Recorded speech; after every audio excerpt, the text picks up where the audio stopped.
Hello friends, आज हम ले रहे हैं 8वीं कक्षा का 5वां पाठ चिट्ठियों की अनूठी दुनिया, जिसके लेखक हैं श्री अरविंद कुमार सिंह।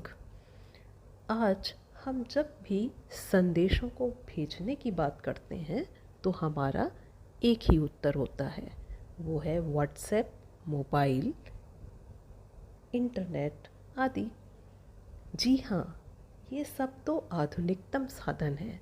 अगर हम प्राचीन ज़माने की बात करें तो कभी ये सभी काम संदेशवाहक किया करते थे, जो पैदल यात्रा कर एक स्थान से दूसरे स्थान तक लोगों के संदेश पहुंचाया करते थे। और इसके बाद ये स्थान लिया घुड़सवारों ने, और जब पहिए का आविष्कार हो गया तो यातायात के साधन आने से हमारा ये काम और आसान हो गया, सुगम हो गया। जल्दी से जल्दी लोगों तक संदेश पहुंचाए जाने लगे। लेकिन जैसे ही टेलीफोन, वायरलेस, मोबाइल, इन सब का आविष्कार हुआ तो संचार जगत में क्रांति आ गई, और आज हम इन्हीं माध्यमों के ज़रिए अपने मित्रों से, साथियों से, रिश्तेदारों से जुड़े हुए हैं। पत्र अलग अलग भाषाओं में लिखे जाते हैं, लेकिन पत्रों का भाव तो सब जगह एक सा है। हाँ, इनका नाम ज़रूर अलग अलग है। अलग अलग भाषा में इन्हें अलग अलग नाम दिए गए हैं। जैसे उर्दू में खत कहा जाता है, संस्कृत में पत्र, कन्नड़ में कागद, तेलुगु में उत्तरम, जाबू, लेख, और तमिल में इन्हें कड़िद कहा जाता है। पिछली शताब्दी में पत्र लेखन ने एक कला का रूप ले लिया। डाक व्यवस्था में सुधार के साथ साथ पत्रों को भी सही दिशा देने के लिए कुछ खास प्रयत्न किए गए। पत्र संस्कृति को विकसित करने के लिए स्कूली पाठ्यक्रम में, हमारे सिलेबस में पत्र लेखन का विषय भी शामिल किया गया। आप जब भी प्रश्न पत्र देखते हो तो उसमें एक प्रश्न आपको पत्र लेखन का अवश्य आता है। और इसी तरह विश्व डाक संघ की तरफ से 16 वर्ष से कम उम्र के बच्चों के लिए पत्र लेखन प्रतियोगिताओं का आयोजन भी किया गया, और इस तरह पत्रों के प्रसार में योगदान दिया गया। हाँ, ईमेल, फैक्स, टेलीफोन, मोबाइल ने चिट्ठियों की तेज़ी को रोका है, लेकिन व्यापारिक डाक में आज भी निरंतर वृद्धि होती जा रही है। पत्रों की उपयोगिता सदैव बनी रहेगी, चाहे कितने भी नए आविष्कार हो जाएं, चाहे हमारा संदेश पहुंचाने का तरीका बदल जाए, लेकिन पत्रों का स्थान आजकल के जो नए तकनीक के साधन हैं वो नहीं ले सकते हैं। पत्र जो है वो यादों को सहेज कर रखने का एक तरीका है। हर एक की अपनी लेखन कला होती है। पत्रों के माध्यम से जो भी बात कही जाती है वो बहुत ही अपनापन लिए हुए होती है, आत्मीयतापूर्ण होती है। पत्रों को हम संभाल कर, सहेज कर रख सकते हैं, इन्हें दोबारा पढ़ सकते हैं। जैसे हम अपनी पुरानी फ़ोटोग्राफ्स को देखते हैं, वैसे ही पुराने पत्रों को देखकर हमें अपनी पुरानी यादें ताज़ा हो जाती हैं। ये पत्र किसी दस्तावेज से कम नहीं है। जो भी पत्र हैं वो पुरखों की विरासत है और धरोहर है, क्योंकि हमें इन पत्रों के माध्यम से उस समय के काल का, उस समय के समाज को समझने का अवसर मिल जाता है। ये पत्र किसी घटना को जन्म भी देते हैं, और किसी घटना की जड़ भी हो सकते हैं, या किसी झगड़े को उत्पन्न भी कर सकते हैं। तो इस तरह पत्रों की अपनी एक ख़ास अहमियत है। लेकिन वहीं अगर हम बात करें कि एसएमएस या इंटरनेट के ज़रिए जो हम संदेश देते हैं, उनसे क्या अंतर है पत्रों का। तो ये जो एसएमएस के संदेश हैं या व्हाट्सएप के संदेश हैं, ये बहुत संक्षिप्त रूप लिए होते हैं। इनमें औपचारिकतावश हम संदेश भेजते हैं, जिन्हें कुछ समय तक तो हम अपने मोबाइल में रखते हैं, लेकिन उसके बाद हम इन्हें डिलीट कर देते हैं या इनको जल्दी ही भुला दिया जाता है। तो पत्र जैसा संतोष एसएमएस या फ़ोन नहीं दे सकता है।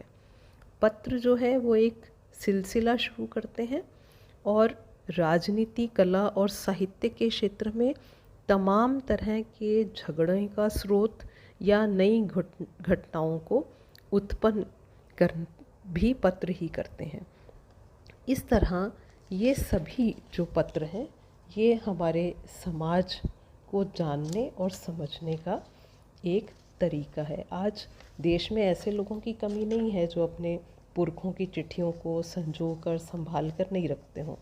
इसमें कुछ बड़े लेखक हो सकते हैं जिनके पत्रों को संभाल कर रखा जाता है। बड़े बड़े लेखक हैं, पत्रकार हैं, कवि, उद्यमी, किसान या प्रशासक, इन सब के जो पत्र हैं, इनकी जो रचनाएं हैं, ये स्वयं में एक अनुसंधान का विषय है। अनुसंधान यानी इन पर हम खोज कर सकते हैं, इन्हें हम जान सकते हैं, उस समय के हम काल को, समय को, समाज को हम समझ सकते हैं। यदि आज जैसे संचार के साधन होते तो हमें पंडित नेहरू और अपनी पुत्री इंदिरा गांधी को जो उन्होंने पत्र लिखे, पिता के पत्र पुत्री के नाम से जो लिखे, जो आज हम करोड़ों लोगों के लिए प्रेरणा के स्रोत हैं, वो हम पढ़ नहीं सकते थे, हमें नहीं मिलते।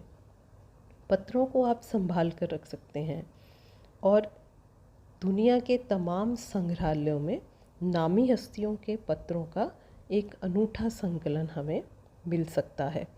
भारत में स्वतंत्रता के पहले महासंग्राम के दौरान जो कुछ पत्र अंग्रेज़ अफसरों ने अपने परिवार के लोगों को लिखे और वे सब बाद में एक महत्व की पुस्तक बन गए। उन पत्रों ने सिद्ध किया कि हमारे जो देश का संग्राम था वो कितनी मजबूती लिए हुए था।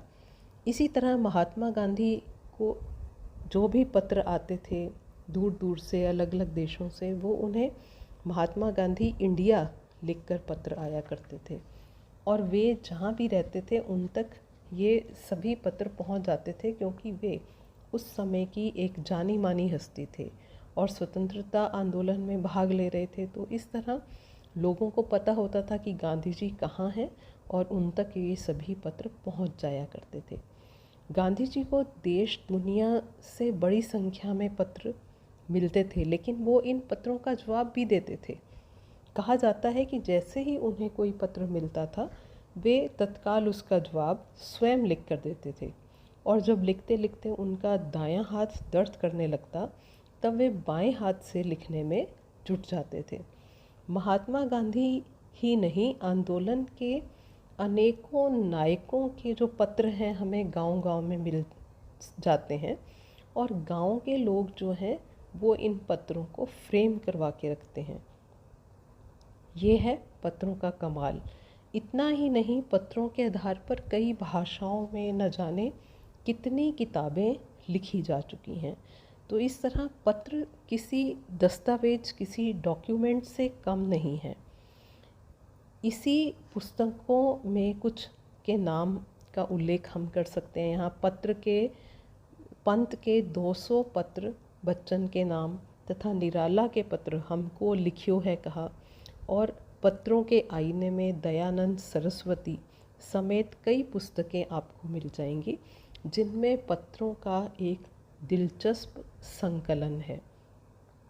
प्रेमचंद की बात भी हम यहाँ कर सकते हैं। ये प्रेमचंद नए लेखकों को बहुत ही प्रेरक उत्तर देते थे और पत्रों के जवाब भी बड़ी मुस्तैदी से देते थे। इसी तरह नेहरू और गांधी जी द्वारा लिखे गए रविंद्रनाथ टैगोर के पत्र भी बहुत प्रेरक हैं। महात्मा और कवि के नाम से महात्मा गांधी और रविंद्रनाथ टैगोर के बीच 1915 से 1941 के बीच में जो पत्राचार का प्रकाशन हुआ है, जिसमें बहुत से नए तथ्य और उनकी मनोदशा का लेखा जोखा है। पत्र व्यवहार की परंपरा हमारे देश में प्राचीन काल से है, लेकिन वास्तविक जो विकास है पत्रों का वो आज़ादी के बाद हुआ। तमाम सरकारी विभागों की अपेक्षा सबसे अधिक प्रशंसनीय कार्य डाक विभाग का ही है। इसकी एक मुख्य वजह ये भी है कि ये पत्र जो थे इन्होंने लोगों को जोड़ने का कार्य किया है, घर घर तक इनकी पहुंच है। संचार के आज अनेक उन्नत साधन हैं, लेकिन फिर भी चिट्ठी पत्री की हैसियत बरकरार है। ये पत्र एक सस्ता साधन है, बेसब्री से लोग इनका इंतज़ार करते हैं। देश के दुर्गम क्षेत्रों तक इन पत्रों की पहुंच है। समुद्री तट हो, रेगिस्तान हो, पर्वतीय क्षेत्र हो, कहीं भी हो, ये पत्र वहाँ तक पहुँच जाते हैं। एक दो नहीं करोड़ों लोग पत्रों और अन्य सेवाओं के लिए रोज़ भारतीय डाकघरों के दरवाज़ों पर दस्तक देते हैं। सुदूर गाँव में लाखों गरीब घरों में चूल्हे मनी ऑर्डर अर्थव्यवस्था से ही जलते हैं। अर्थात जो शहरों में जो लोग गांव से आए हुए हैं और वो यहाँ रहकर कोई ना कोई नौकरी करते हैं, वो अपने दूर दराज के इलाकों में रहने वाले परिवारजनों को उनका खर्चा पैसा मनी ऑर्डर के ज़रिए भेजते हैं।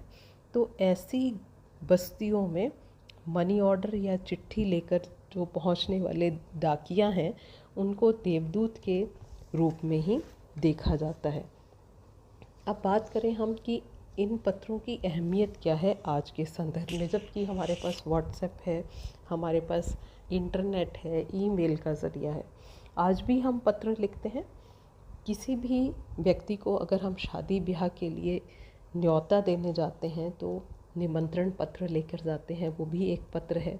इसी तरह स्कूल में जब आप अनुपस्थित होते हैं तब आप प्रार्थना पत्र लिखते हैं, अवकाश के लिए पत्र लिखते हैं, या छात्रवृत्ति के लिए पत्र लिखते हैं, फीस माफ़ी के लिए पत्र लिखते हैं।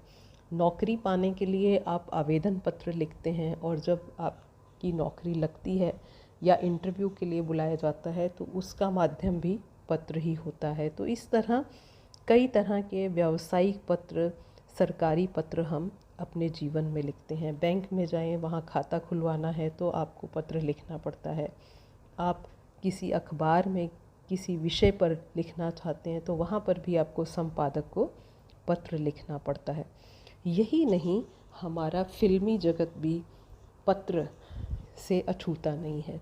आप देखिए, बहुत से गाने आपको मिल जाएंगे जो कि पत्र पर आधारित हैं। एक पुराना गाना है, डाकिया डाक लाया, डाकिया डाक लाया। और इससे भी एक पुराना गाना मुझे याद आता है, फूल तुम्हें भेजा है खत में। और अभी कुछ वर्ष पूर्व आई बॉर्डर फिल्म का ही गाना आप सुन सकते हैं, संदेश से आते हैं हमारे सैनिक लोग जो कि इतने बॉर्डर के एरिया पर होते हैं और वहाँ पर किसी भी तरह का कोई सिग्नल नहीं पहुँच पाते हैं। तो ऐसी स्थिति में पत्र उन तक पहुँचते हैं और वे लोग पत्रों का बड़ी बेसब्री से इंतज़ार करते हैं। धन्यवाद।